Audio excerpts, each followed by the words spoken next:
مفتی صاحب میں نے ایک بات نوٹ کی, میں سوال قاری صاحب سے پوچھ رہا ہوں. ہم یعنی میں ایک بچوں والا سوال پوچھ رہا ہوں اور بہت ہی بچوں والا سوال ہے, مگر میں مفتی صاحب علامہ صاحب جب بھی کہہ رہے ہیں امام حسن کہہ رہے ہیں, قاری صاحب امام نہیں کہتے, اس کی کوئی خاص وجہ ہے؟ آپ سیدنا حسن فرما رہے ہیں, اچھا یہ بھی سیدنا حسن نہیں, امام نہ کہنے کی کوئی خاص وجہ تو نہیں؟ نہیں کوئی خاص وجہ, یعنی ہم کہیں آپ بھی کہہ سکتے ہیں امام حسن کہہ سکتے ہیں جیسے امام بخاری کہتے ہیں, امام حسین کہتے ہیں, امام حسن کہہ سکتے ہیں نا, لیکن امام علی نہیں کہتے. ایک یعنی چل نہیں رہا نا, ایک کہاں یعنی رواج میں, معاشرے میں ہمارے یہاں تو چل رہا ہے. جیسے ابو بکر صدیق کو کہتے ہیں امام ابو بکر, امام عمر, کوئی نہیں کہتا. نہیں لیکن امام حسن کو تو کہتے ہیں نا, اس لیے کہہ رہا ہوں. وہ اس لیے کہتے ہیں کہ ایک طبقے کے وہ امام ہیں جو 12 امام چلے آ رہے ہیں نا, ان میں سے وہ ایک ہے.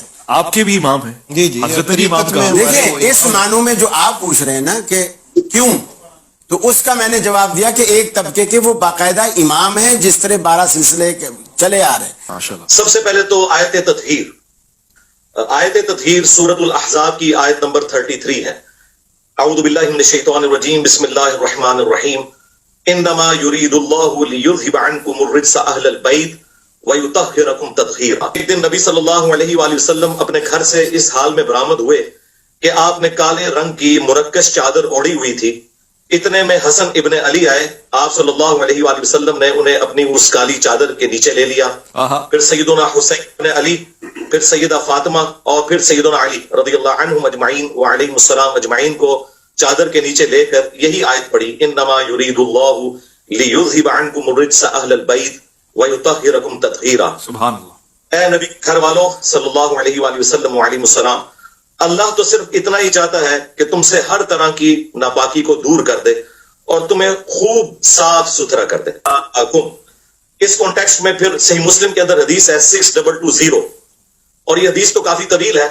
جب حاکم وقت نے سیدنا سعد ابن ابی وقاص کو زور لگایا کہ سیدنا علی ابن ابی طالب کی برائی بیان کریں, تو ان کو ریبٹل کرتے ہوئے مولا علی علیہ السلام کی جو 3 فضائل بیان کیے تھے, تو تیسری فضیلت یہ بیان کی تھی کہ ان میں سے مجھے کوئی ایک بھی مل جائے تو سرخ اونٹوں سے بہتر ہے. اور وہ تیسری فضیلت یہ تھی کہ نبی علیہ السلام مباہلے کے وقت سیدنا حسن, حسین, فاطمہ اور علی علیہ السلام اجمعین کو اپنے ساتھ لے کر آئے اور اللہ کے حضور دعا کی, اللہم ہؤلاء اہل بیتی, اے اللہ یہ میرے اہل بیت ہیں. بے شک. اور تیسری آیت مودت, جس کے حوالے سے کنٹروورسی سنی شیعہ میں پائی جاتی ہے, میں آج اس کو بھی انشاءاللہ ریزالو کر دوں گا. قل لا اسألکم علیہ اجرا الا المودۃ فی القربى, سورہ شورى کی آیت نمبر 23. اس کے حوالے سے صحیح بخاری میں ایک حدیث ہے, ابن عباس کا قول ہے, وہ اس آیت کی تفسیر یوں کرتے تھے کہ نبی علیہ السلام کے جو مخالفین ہیں انہیں یہ کہا جا رہا ہے کہ نبی علیہ السلام کی قرابت داری کا خیال رکھو, لیکن جو تابع تھے نا سعید ابن جبیر, وہ اسے اہل البیت پہ فٹ کرتے تھے. اور میرے خیال میں دونوں یہ تفسیر درست ہیں. اگر اللہ تعالیٰ غیر مسلم رشتہ داروں سے کہہ رہے ہیں کہ نبی علیہ السلام کی رشتہ داری کا خیال رکھو, تو مسلمانوں سے تو بدرجہ اولا کہا جائے گا کہ آپ نے نبی علیہ السلام کی رشتہ داری کا خیال رکھنا ہے. اور اس کو سپورٹنگ جو ہے وہ صحیح بخاری میں سیدنا ابو بکر صدیق رضی اللہ تعالیٰ عنہ وعلیہ السلام کا قول ہے, صحیح بخاری میں 3751 نمبر. وہ کہتے ہیں کہ محمد کے قرب کو محمد صلی اللہ علیہ وآلہ وسلم کے اہل البیت کے قرب میں تلاش کرو. یہ حدیث اس بات پر گواہ ہے کہ قل لا اسألکم علیہ اجرا الا المودۃ فی القربى کی تفسیر جو محبان اہل بیت نے بیان کی ہے وہ بالکل درست ہے. پھر غدیر قوم کی حدیث جو مسلم شریف میں اوپر تلے 4 حدیث ہیں 6225 سے لے کے 6228 تک, ان میں بھی نبی علیہ السلام نے قرآن اور اہل البیت کے ساتھ اس نے سلوک کرنے کا حکم دیا ہے. اور اس کے علاوہ بخاری مسلم میں حدیث ہے, نبی علیہ السلام سیدہ فاطمہ سلام اللہ علیہا کے خیمے میں داخل ہوئے اور فرمایا کہ وہ بچہ کدھر ہے چھوٹا. تو نبی علیہ السلام کے سامنے حسن کو پیش کیا گیا, تو نبی علیہ السلام نے انہیں معانقہ کیا, چوما, اور پھر کہا کہ اے اللہ میں حسن سے محبت کرتا ہوں, تو بھی اس سے محبت کر, اور جو حسن سے محبت کرے تو اس سے محبت کر. اور پھر بخاری کی حدیث ہے, ابن عمر کہتے ہیں کہ نبی علیہ السلام نے فرمایا تھا حسن اور حسین اس دنیا میں میرے 2 پھول ہیں.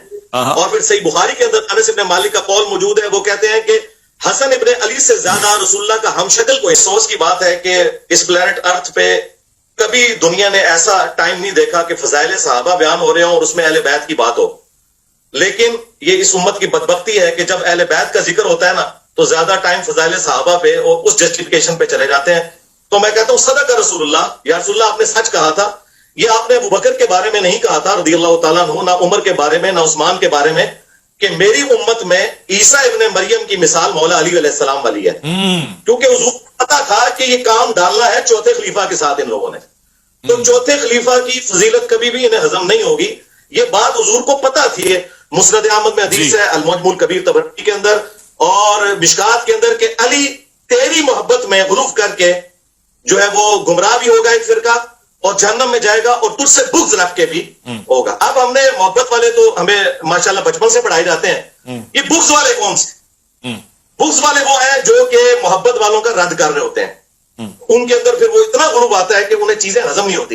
جیسا کہ ان کو کہا تھا, جب رسول اللہ صلی اللہ علیہ وسلم سے کہا گیا تو آپ نے فرمایا, فاطمہ کیا تو یہ پسند نہیں کرتی کہ جس سے تیرا باپ محبت کرتا ہے تو بھی اس سے محبت کرے؟ یعنی اصل محور جو ہے وہ اللہ کا رسول ہے. یعنی اپنی بیٹی سے بھی کہا کہ میں بھی عائشہ سے محبت کرتا ہوں, لہذا تو دوسروں کی سفارشیں نہ لا, تو بھی اس سے محبت کر. صحیح. اب یہ جو بات کی صحیح بخاری میں جو مولانا صاحب نے حدیث پیش کی کہ نبی علیہ السلام سے جب پوچھا گیا سب سے بڑھ کر محبوب کون تھا, تو سب سے بڑھ کر محبوب بیوی سے بھی پوچھ لیں. سیدہ عائشہ کے بارے میں المستدرک للحاکم کے اندر حدیث موجود ہے. اما عائشہ سے کسی نے پوچھا بتائیے کہ نبی علیہ السلام کو اپنے صحابہ میں سب سے بڑھ کر محبوب کون تھا, تو انہوں نے کہا کہ فاطمہ سلام اللہ علیہا. بخاری مسلم حدیث ہے, فاطمہ میرے جگر کا ٹکڑا ہے. جب انسان کسی کی فضیلت بیان کرتا ہے نا تو اولاد کے بعد ہی اس کا ذکر کر رہا ہوتا ہے, یہ انڈرسٹوڈ ہوتا ہے. گھر والے پہلے نمبر پہ ہوتے ہیں. پھر انہوں نے پوچھا نہیں مردوں میں بتائیں, تو انہوں نے کہا کہ مردوں میں فاطمہ کا شوہر علی ابن ابی طالب جو کہ کثرت سے روزے رکھنے والے اور شب بیداری کرنے والے تھے. الحمدللہ یہ میری ماں نے بیان کیا ہے, سلام اللہ علیہا. تو یہ سارے فضائل ہیں, لیکن ہمیں دیکھنا چاہیے کہ جب اہل البیت کی بات ہو تو ہم اسپیسیفکلی اپنی گفتگو کو اس پہ رکھیں, اور دوسری طرف نہ ہم چل پڑیں, وہ ہمیں ضرورت نہیں ہے. وہ فضائل صحابہ ماشاءاللہ پچھلے 1000 سال سے فضائل صحابہ کانفرنسز ہو رہی ہیں اور بڑا ذکر ہو چکا ہے اللہ کے فضل سے اس کے اوپر. اس وقت جو ہے اہل بیت کے حوالے سے کوشش ہے کریں کہ بھئی اہل بیت کے ساتھ جن لوگوں نے ظلم کیا, اہل بیت کے بارے میں تھا کہ میں تمہیں خوف دلاتا ہوں, میرے بعد ان کے ساتھ اس نے سلوک کرنا غدیر کی حدیث میں, تو اہل بیت کے حوالے سے ہمیں سینسٹیو ہونا چاہیے. یہ حدیث حضرت علی کے بارے میں ہے. اور آخری میں حدیث بیان کروں جس کی 32 اسناد موجود ہیں جامع ترمذی میں. جی ایک تو ہے اللہ کا محبوب, جی ایک ہے اللہ کے محبوب کا محبوب. جی نبی علیہ السلام کے سامنے ایک بھونا ہوا پرندہ لایا گیا, اسے حدیث طائر کہتے ہیں. نبی علیہ السلام نے کہا اے اللہ میرے ساتھ اس شخص کو بھیج یہ پرندہ کھانے کے لیے جو اس مخلوق میں سب سے بڑھ کر تجھے محبوب ہے. اللہ اکبر. تو سیدنا علی رضی اللہ تعالیٰ عنہ تشریف لے آئے اور پھر ساتھ بیٹھ کے بھنا ہوا پرندہ کھایا. تو ایک اللہ کے محبوب ہے اور ایک اللہ کے محبوب ہے. الحمدللہ. تو فضائل سب کے ہیں, لیکن جب ہم آج بات کر رہے ہیں تو انشاءاللہ صلح حسن میں بھی انشاءاللہ جب آپ سوال پوچھیں گے تو میں انشاءاللہ صلح حسن سے بھی پردہ اٹھاؤں گا کہ صلح حسن کی آڑ کے اندر جس طریقے سے امام حسین علیہ السلام کی شخصیت کو ملائن کیا جاتا ہے, حضرت علی کی گستاخیاں کی جاتی ہیں, تو میں اس صلح کا بالکل پول کھولوں گا بخاری, ابو داؤد, ترمذی کی روشنی میں انشاءاللہ حقائق پبلک کے سامنے رکھوں گا, لیکن جب آپ سوال کریں گے تب انشاءاللہ. انجینئر صاحب نے اگرچہ ہمیں نام نہیں لیا کسی کا, لیکن ٹارگٹ تو کیا. اس میں یہ کہ انہوں نے یہ بات چھیڑی کہ جب فضائل اہل بیت کی بات ہو تو یہ خواہ بیچ میں صحابہ کو گسیڑ کر اس سے جو ہے وہ علیحدگی کا اختیار کرتے. تو کیا یہ کام انہوں نے آج نہیں کیا کہ یعنی صحابہ کی تعریف ان کو برداشت نہیں ہوئی اور اس کو تنقید کا نشانہ بنا. موضوع امام حسن علیہ السلام یہ کوئی موضوع میں یہ کوئی شرعی حکم ہے, آج کے دن صحابہ کی تعریف نہیں ہوگی, صرف حضرت حسن کی تعریف. دیکھیے حضرت حسن کہ جو جس نظریے پہ اور جس موقع پہ آپ نے یہ سلو فرمائی ہے, یہ حضرت امام حسن کی آپ فتح بھی اس کو کہہ سکتے ہیں. بے شک یہ امام حسن کی ہی فتح, کیونکہ جو اپنی شرطیں منوا جائے لکھا کے کہ یہ میری طرف سے پھر شرط ہے, فتح بھی تو پھر اسی کی ہوئی نا. معاملہ یہ ہے کہ اصل میں امام حسن علیہ السلام کی میری طبیعت, آپ 10 دن سے میں آپ کے ساتھ ہوں, آپ جانتے ہیں بڑی رواداری والی, کبھی میں بات نہیں کرتا. میں سمجھتا ہوں امام حسن علیہ السلام کائنات کی مظلوم ترین شخصیت ہے. امام حسین علیہ السلام کے قاتلوں کو اور ان کے ساتھ زیادتی کرنے والوں کو تو ہم نام لے کے بھی کئی کچھ کر دیتے ہیں, لعنت بھی کرتے ہیں, اور ان کے لیے ہم کہتے ہیں ہاں جی برات کا. امام حسن علیہ السلام وہ مظلوم شخصیت ہے کہ کہاں ان کا, کس جگہ پہ ان کا خون تلاش کریں.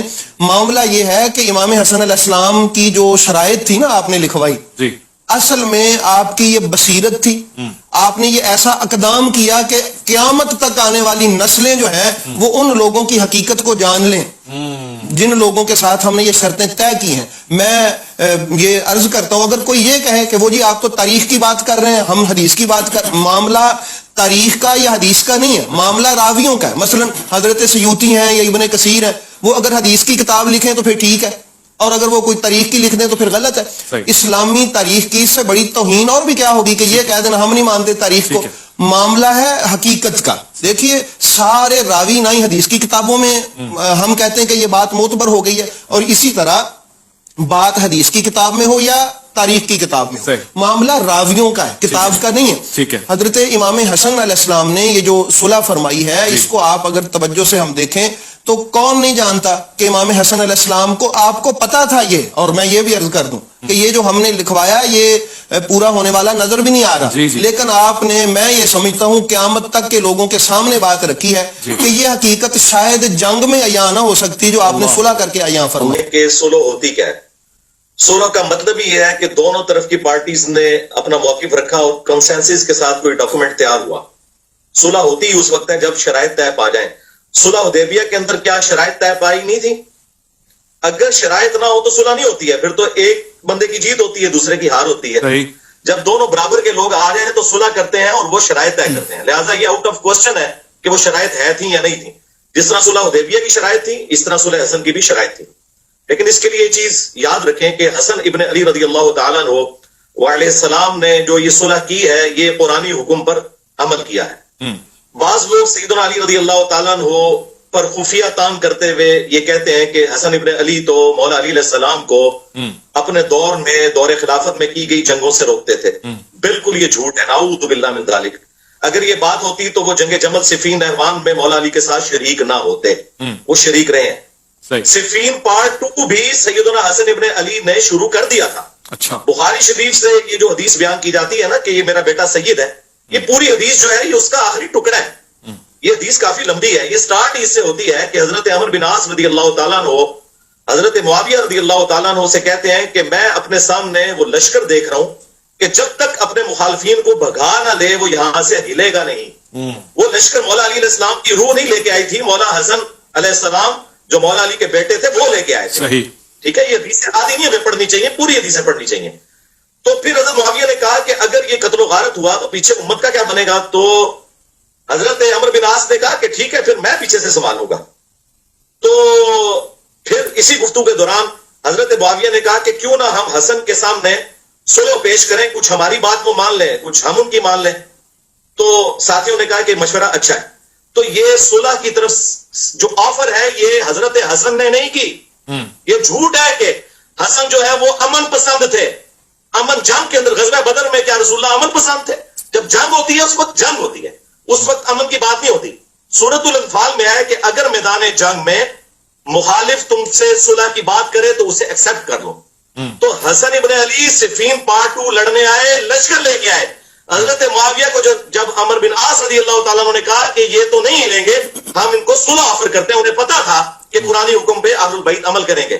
تو جب صلح آفر کی گئی تو حضرت حسن ابن علی نے وہ صلح کی آفر سورۃ الانفال کے تحت قبول کر لی, جس طرح نبی علیہ السلام نے صلح حدیبیہ قبول کر لی تھی. اگرچہ نبی علیہ السلام کا پلڑا بھاری تھا اس کے باوجود مشرکین عرب کے ساتھ صلح کر لی. اچھا, یہ صلح کی تو ظاہر ہے وہ شرائط کیا تھیں؟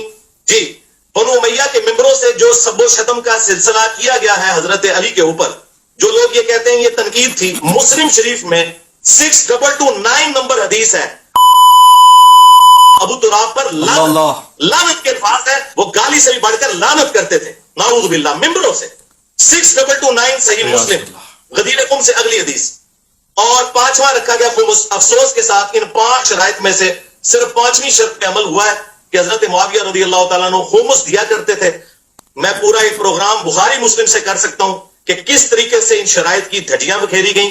سب سے بڑی بات یہ ہے کہ حضرت حسن ابن علی کو زہر دے کے قتل کیا گیا. مصنف ابن ابی شیبہ میں آتا ہے کہ انہیں زہر دے کے شہید کیا گیا 47 ایئرز کی ایج میں. میری 47 ہونے والی ہے, میری ایج میں حسن ابن علی کو زہر دے کر قتل کر دیا گیا تاکہ وہ نوبت ہی نہ آئے 49 ہجری میں کہ وہ جانشین بن سکیں. اور وہ جو بخاری حدیث ہے سید والی, وہ اسی حدیث میں آتا ہے کہ خمس ہوگا، اور اس کے بعد وہ راوی حدیث کہتے ہیں کہ حضور کی پیش گوئی پوری ہوئی کہ میرا یہ بیٹا سید ہے. اس کی وجہ سے مسلمانوں کے دو بڑے گروہوں میں صلح ہوگی. دو عظیم گروہ جو ہے نا، وہ عظیم عربی میں وَلَهُمْ عَذَابٌ عَظِيمٌ بھی آتا ہے، اس سے مراد بڑا ہے. عظمت والا گروہ وہ ہوتا ہے جو خلیفہ راشد کے ساتھ ہو. ہاں جی. دوسرے گروہ کے بارے میں بخاری میں حدیث ہے 2812 وَيْحَا مَارْ تَقْتُلُهُ الْفِئَةُ الْبَاغِيَةُ يَدْعُوهُمْ إِلَى اللَّهِ وَيَدْعُونَهُ إِلَى النَّارِ. وائے انبار، افسوس، تجھے ایک باغی جماعت قتل کرے گی، تو انہیں اللہ کی طرف بلائے گا، وہ جماعت جہنم کی طرف بلائے گی. تو جو جماعت جہنم کی طرف بلا رہی ہو نا اور خلیفہ راشد سے بغاوت کرنے والی ہو، وہ عظمت والی نہیں ہوتی، وہ بڑی جماعت تھی. یہاں عظیم کا مطلب بڑا گروہ. اور حضور نے فرمایا میرا بیٹا یہ سید ہے، یہ سید ہے، یعنی یہ بڑے پن کا مظاہرہ کرے گا. سب کچھ ہوتے ہوئے یہ اپنے پوستے دستبردار ہوگا. اور آخری میں حدیث بیان کر دوں کنکلوڈ کرنے کے لیے. ابو داؤد میں 4131 نمبر حدیث ہے، جسے شیخ البانی، شیخ زبیر الزئی دونوں سے ہی کہتے ہیں. یہ پورا پول کھول دے کہ کس طرح حسن ابن علی کے قتل کے بینیفیشری کون ہوئے، حسن ابن علی کو قتل کروانے والے کون لوگ تھے. مقدام بن معدی کرب کہتے ہیں کہ میں حضرت معاویہ رضی اللہ تعالیٰ عنہ کے پاس شام میں حاضر ہوا. اسی دوران حسن ابن علی کی شہادت کی خبر جب پہنچی تو میں نے پڑھا انا للہ و انا الیہ راجعون. اس وقت جو سامنے ہاتھ بیٹھے ہوئے تھے انہوں نے کہا کہ تو حسن کی موت کو مصیبت شمار کرتا ہے. اللہ اکبر، نعوذ باللہ نعوذ باللہ. تو مقدام بن معدی کرب کو غصہ آ گیا. وہ انہوں نے انجینئر صاحب کی ویڈیوز نہیں دیکھی ہوئی تھی، انہوں نے نبی اسلام کی صحبت کی ہوئی تھی. انہوں نے کہا کہ میں حسن کی موت کو مصیبت میں جانوں کہ نبی اسلام زانوں پر ایک طرف حسن کو اٹھاتے تھے، دوسری طرف حسین کو کہتے تھے حسن خود سے ہے، حسین علی سے ہے. واضح ہو گیا. بس میں نے انجینئر صاحب جو گفتگو سنی ہے، تاریخ نہیں ہے. 4131 میں نے انجینئر صاحب جو گفتگو سنی اس وقت جو آپ بیان فرما رہے ہیں، حدیث ہے کہ اللہ تعالیٰ کو حلال چیزوں میں سب سے ناپسندیدہ طلاق ہے. جی یہ کیسے ہو سکتا ہے کہ حسن ابن علی جو ہے وہ 2 یا 3 دن کے لیے کسی کو بیوی بنائے اور پھر طلاق دے دیں؟ یعنی وہ 200 یا 120 شادیاں، اس قسم کی روایتیں ہیں مولا حسن علیہ السلام کی طرف منسوب کرنا، یہ صراحتاً میں سمجھتا ہوں گستاخی ہے. اور اس گستاخی کو جس طریقے سے لوگ جسٹیفائی کرنے کی کوشش کرتے ہیں وہ بالکل غلط ہے. یہ چیز بالکل قرآن و سنت کے منافی ہے، ان کی شخصیت کے اندر بالکل نہیں بیٹھتی.